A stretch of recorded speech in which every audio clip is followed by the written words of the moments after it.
Hello and welcome to Glasgow Rangers Nation with me, your host Aaron James, the channel that brings you your team every single day, guys. It is Saturday. It is no match day. There's no games today. Well, there is, but not us. Obviously, we play tomorrow against St Mirren after Thursday night in the Europa League. Yes, it's back to the Thursday-Sunday beat all over again. Yes, rubbish. Anyway, we'll look ahead to what fixtures are coming over this Premiership weekend in Scotland. We'll also look about news regarding the stadium, and stadium redevelopment plans have been put on hold after the complete farce of this past summer. Also, we'll start a little bit of a look ahead to tomorrow's game and why I think Philippe Clement needs to be a little bit braver with his team selection against Mirren. I don't think he'll be.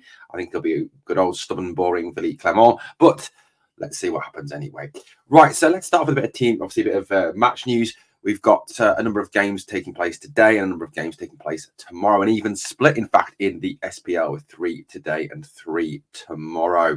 Dundee take on St Johnstone at Dens Park today at 3 o'clock. I think I fancy a Dundee victory there. Kilmarnock versus Ross County in Dingwall. Again, I think Kilmarnock will come away with the points there. Aberdeen looking to continue their brilliant start to the season against Dundee United, who are just behind Rangers in 4th place. Dundee have also had a very good start to the season as well. However, I do think that Aberdeen will win that game still. Tomorrow, it's the Edinburgh Derby, 12 o'clock kickoff, Hibs v Hearts. I've got to say, I do think that is just a basement battle. It's going to be a dour struggle. It's going to be an arm wrestle. I think Hearts may well get the points in the end. Rangers St Mirren tomorrow. We'll obviously look ahead to that. And Motherwell v Celtic also kicking off at the exact same time as our game. Interesting, isn't it, how Celtic can play in the Champions League on, I think, was it a Wednesday, and then get an extra day's rest because it's Celtic yet. Yeah, I don't know. I'm just conspiracy theory. Motherwell against Celtic, you've got to hope that Motherwell can get something there at Fir Park. I think put a bit of a performance and hold Celtic would be good if they could. Although Celtic did, I mean, as much as it pains me to say it, have a very impressive result, but that was that 0-0 draw in Bergamo against Atalanta during the week. Right, let's talk a little bit about what is upcoming. We're going to talk about that. So, look, we're going to talk about the team news ahead of tomorrow's game.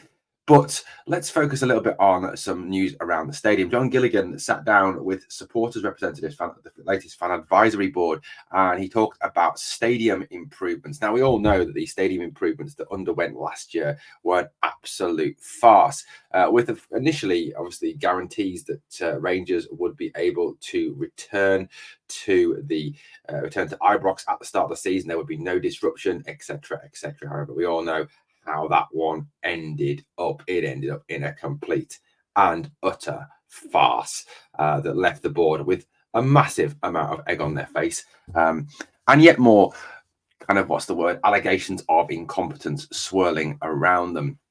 Now, according to obviously what John Gilligan said, Ibrox was due to undergo further upgrade works this coming summer, the summer 2025 for the 25-26 season. There was due to be work to increase the capacity of Ibrox, work on the Sandy Jardine and the Broom Loan stands. Now, according to John Gilligan, when he spoke to the fan advisory board, he said that these works had now been cancelled or postponed. That was the exact word, postponed to a future date. Apparently, the reasons been is because, and this is positive and negative at the same time. It's positive that the board have seen that obviously, a better plan needs to be put in place when the stadium works take place. He said that if, of course, there is further stadium work to take place, then there will need to be a plan put in place for Rangers to spend, in his words, a significant time away from Ibrox.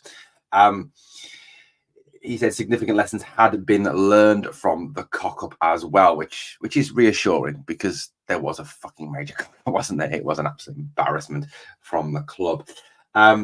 He said as well that if this, obviously, once this work to take place, eventually, whenever it is scheduled for, there will have to be a period of time when Rangers decamp from Ibrox and go back to Hampden, unfortunately, for these works. But what is it's positive, obviously, that the board have learned their lessons. It's positive that that they know that this is not a long-term solution. They know that they can't keep making these mistakes. I mean, that is all very, very positive. The negative side of this, the 100% negative side of this, is of course that that Rangers have finally realised that that they've only got a limited amount of money to spend, and have said that they would promise that they'd rather the what funds could be used on this stadium redevelopment be used to strengthen the squad next summer. Yes, that's right. So that is the kind of negative side of it. That obviously we are still scrimping and saving for funds to strengthen the squad. Which I think, given the fact obviously we missed out on the Champions League, given the fact that that qualifying for the Champions League next season is going to be exceptionally hard as well. It puts the club in a very difficult position as regards freeing up money to spend on players. So I mean, it's taken a pragmatic view here. Clearly, it's taken, probably, in my opinion, the right view. But it is a concern. It is a concern all the same. I mean, look, we all know that there is a need for investment from somewhere. There is a need for external investment, for someone to come in and spend some money on the club, to buy players, to help us, help us to move forward with our, with the fact that we are light years at this moment in time, both financially and on the field, behind our Glasgow neighbours. Something that is wholly unacceptable as a Rangers fan. But look, we're in a position where we do need to get investment now. Preferably, that investment would involve a takeover of the club, and the present investors, the present shareholders, all be kicked out of the club, given their absolute gross incompetence. In particular, of course, the hideously horrible virus that is the Park family.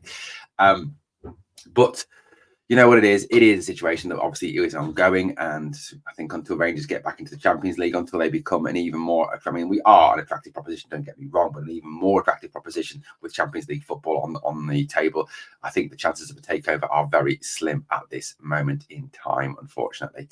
Right, let's look ahead to tomorrow's game. So Rangers take on St Mirren in a very bizarre 3:00 Sunday kickoff. A 3:00 kickoff on a Sunday. Weird, isn't it? It's usually a 12:45 or a bit later. I don't know. It's just very weird. It seems a bit weird. Anyway, look, Rangers will need to build on that good result in midweek against FCSB. A performance that was encouraging, a performance that was better. I think there will be a huge difference there between the game on Sunday and the game on Thursday. Sorry, the difference there being, of course, that St Mirren will not come to look to play football. They will not come to look to attack. They will not come to look to take us on as FCSB did. They will come to sit in, to hold, to low block, to spoil, to time waste, to foul, to try and hit on the break, to try and cause as much problems as possible, to try and just really spoil and ruin the game. Because I think, as we've seen in Scotland, with the exception of probably Celtic and maybe even Aberdeen this season, most teams that we come up against are going to just look to spoil, to low block, to stop us from playing, as they've done throughout their time. It is really a situation where you are coming up against absolute, complete and utter hammer throwers.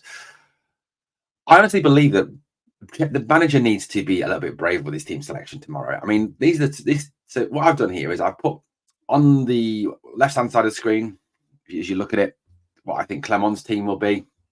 And I've put on the right-hand side of the screen my team. Okay, I do believe that he needs to be a bit braver. I think that he does need to try something out. He does need to, to be a bit more open with his selections, and not just go for the same players. Now, I believe that the manager will select Butland in goal. I think he'll put Tav in, which is just a fucking embarrassment. Suter, I think Proper will come back in, because I think Balogun is not fully fit, and also I don't think Balogun plays 2 games in a week. Hiefte on the left. I can't see how he'll change the midfield. Obviously, Tom Lawrence, I think, is injured. So, I mean, obviously, we don't know. The manager hasn't spoken, unless I missed something yesterday when I was at work. So Mo Diamande, Raskin and Barron in the midfield 3, with Bayrami left, Cherney right. And I think he'll start Cyril Dessers. I mean, I'll be honest with you. I thought Cyril Dessers was an absolute, complete and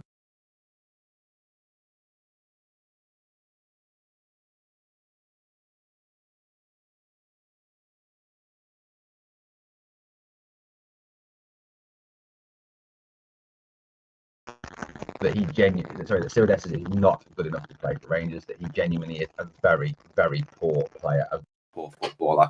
And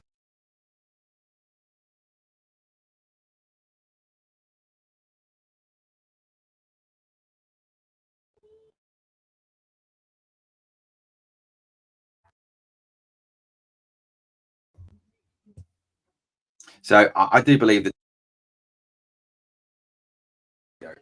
Oh, come here. Dessers does need to go. So look, I do believe, however, he will pick Dessers because for some strange reason he seems to think Dessers is a good footballer. Don't get it. Right. So look, my team is on the right. I think we go with something different. I think we try something different. I mean, I prefer to play Leon Balogun in the back four. I'm a massive big Leon fan. I think he's a top player. He really, really genuinely is. So I'd put Cass in at right back. I'd give him his chance. Look, James, look, whatever you think of James Tavernier, and I think he's useless. I think the guy is absolutely hopeless. I think he's the worst right back in Europe, and I include pub football in that. Cass at right back for me, I'd go with him at right back, give him a chance. And also the fact that Clemens said at the start of the season, and I'm using Clemens' quote perhaps against him here, but he said James Tavernier cannot play every minute of every single game. Yet he's played him for every single game. He started him in every single game. He's making himself look a right tit. I want to see Dujon Sterling play centre half. Robin Proper for me is an absolute bomb scare waiting to happen. When he came on against FCSB in the week, I thought he was awful. He was awful. He played Barron into trouble. He played some awful balls out.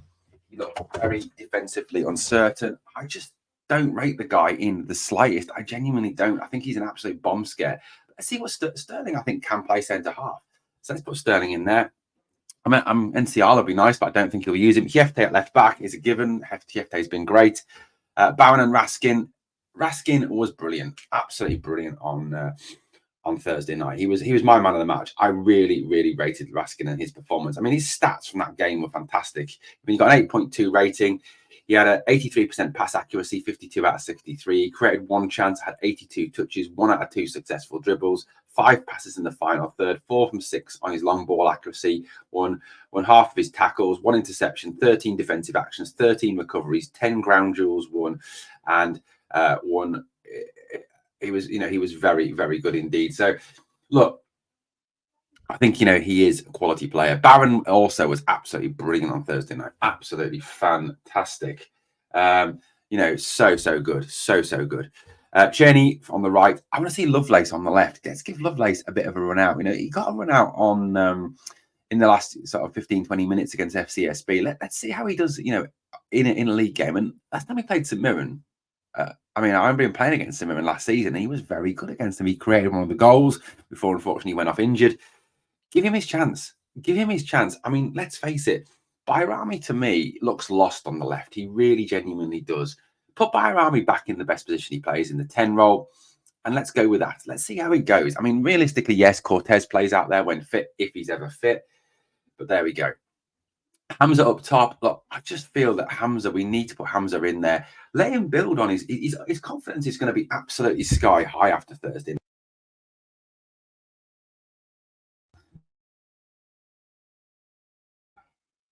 The guy scored, played well, did a very.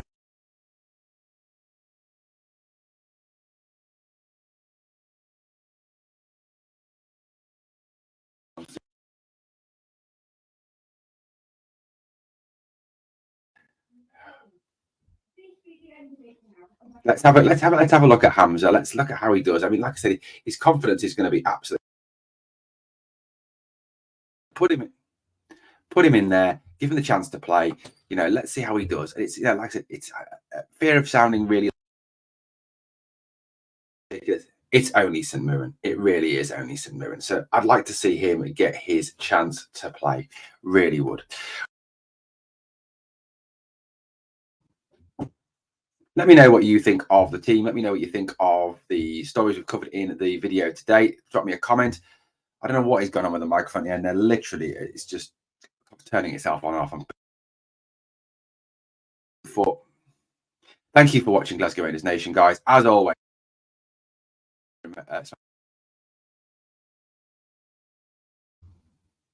we are the people.